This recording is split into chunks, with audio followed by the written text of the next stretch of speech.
Material nature is a place of suffering.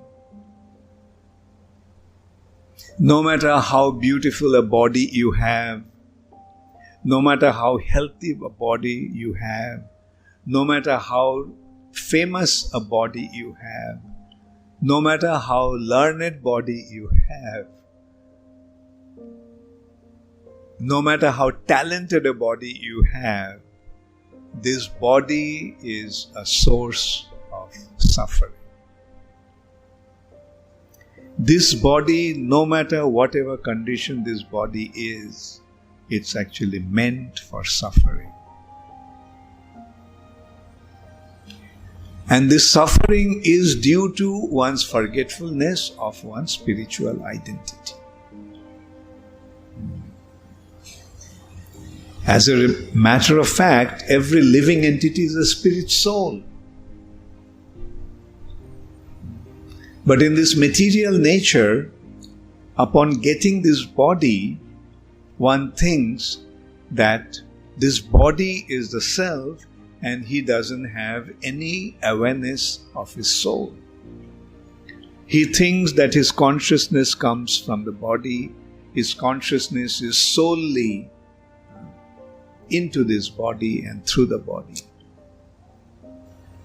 But the knowledge is to understand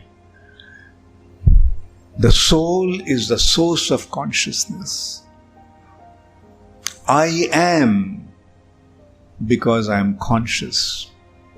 I am because I think. I am because I feel.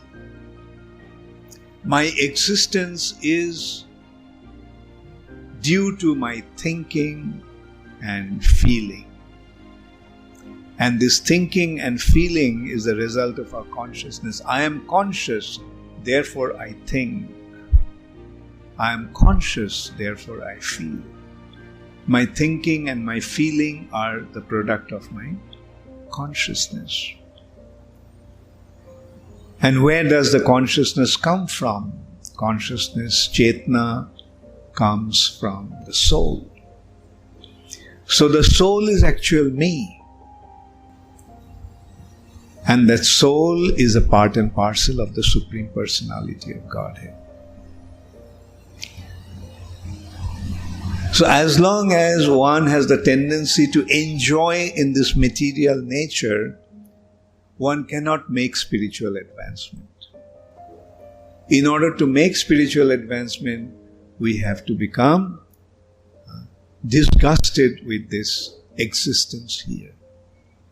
But then if we come across a bonafied teacher who gives us the knowledge, who tells me the difference between the body and the soul, then only I become situated in my spiritual identity. And then further knowledge leads us to Krishna. The further knowledge engages us in being service to Krishna.